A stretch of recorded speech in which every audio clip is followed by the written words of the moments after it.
अपने ही कानून में उलझ गई बिहार सरकार, हाई कोर्ट ने लगा दिया जुर्माना। जी हां, बिहार में वैसे तो पूर्ण नशाबंदी है, लेकिन इसके बावजूद भी बिहार में लगातार ये शिकायतें मिलती रही है और ऐसा देखा गया कि बिहार के अलग अलग जगहों पर अवैध और गलत तरीके से अल्कोहल का जो कारोबार है वो होता है। जो चीजें बिहार में प्रतिबंधित है उसे बेधड़े से लाया जाता है, बेचा जाता है, अवैध कमाई की जाती है। लेकिन इस बीच इथेनॉल से जुड़ी यह खबर है कि एक ऐसा टैंकर आया जिसमें इथेनॉल था और वो पकड़ा गया। मामला है कि बिहार में जो कानून है नशाबंदी का, इसी कानून के दुरुपयोग के मामले पर पटना हाईकोर्ट ने सख्ती दिखाई है। इथेनॉल लदे टैंकर को जब्त कर सरकार पर लगाया 2 लाख का जुर्माना। पटना हाईकोर्ट ने बिहार सरकार को अपने ही कानून के वजह से उसके दुरुपयोग करने के खिलाफ जो है वो फैसला लिया है। वैसे तो बिहार में पूर्ण नशाबंदी है, लेकिन इस कानून के कथित दुरुपयोग पर पटना हाईकोर्ट ने कड़ा रुख अपनाते हुए राज्य सरकार पर ही 2 लाख रुपए का जुर्माना लगा दिया है। यह आदेश बेगूसराय जिले में इंडियन ऑयल की बरौनी रिफाइनरी जा रहे एक इथेनॉल से लदे टैंकर की अनुचित जब्ती के मामले में यह फैसला दिया गया है। आपको बता दें कि बिहार के बेगूसराय में एक इथेनॉल की टैंकर जो है वो जा रही थी, जिसे पुलिस के द्वारा अनुचित यानी कि गलत तरीके से जब्त कर लिया गया।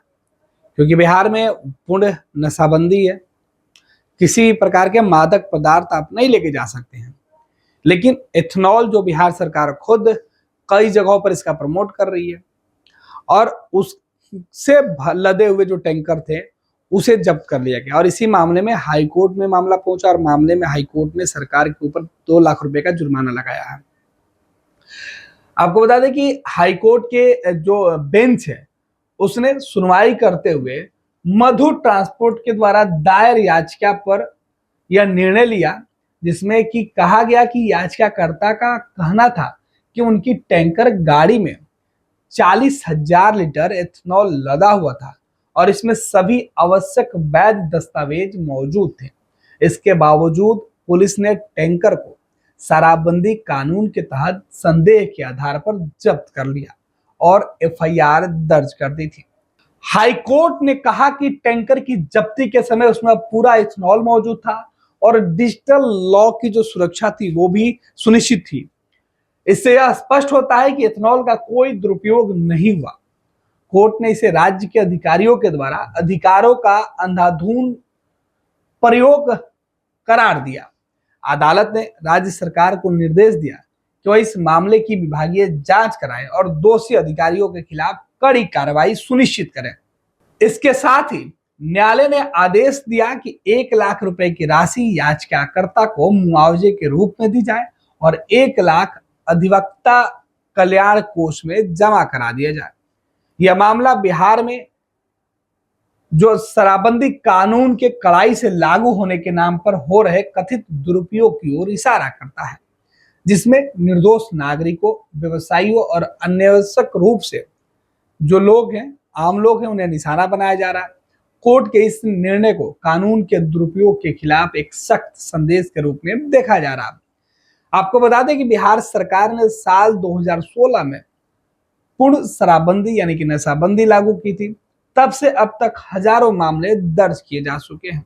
हालांकि इस कानून के क्रियान्वयन को लेकर अक्सर सवाल उठते रहे हैं, खासकर जब औद्योगिक उपयोग के लिए वैध रूप से ले जाए जा रहे रासायनिक पदार्थों पर कोई कार्रवाई की जाती है तब।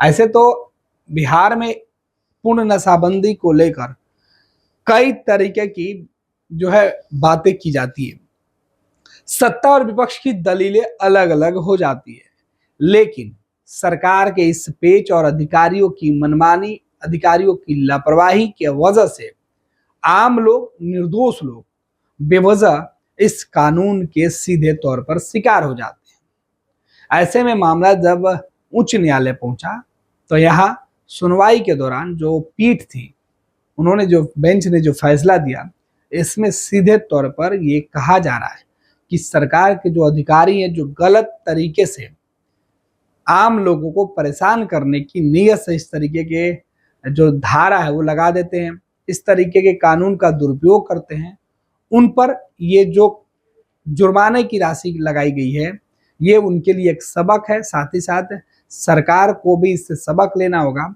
कि गलत तरीके से उनके अधिकारी किसी आम व्यक्ति और निर्दोष व्यक्ति को नहीं फंसा।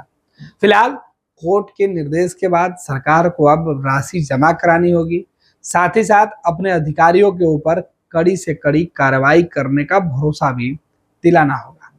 अब देखना है कि जिस शराबबंदी कानून को लेकर बिहार में सड़क से लेकर सदन तक सत्ता और विपक्ष के नेता अक्सर सवाल उठाते रहते हैं, उस कानून के सही तरीके से अनुपालन पर क्या सरकार कोई ठोस कदम उठा पाती है?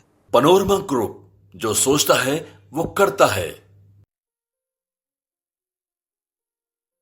ये लो मुंह मीठा करो, आज मैंने अपना जॉब छोड़ दिया, अब हम पूर्णिया वापस जाएंगे।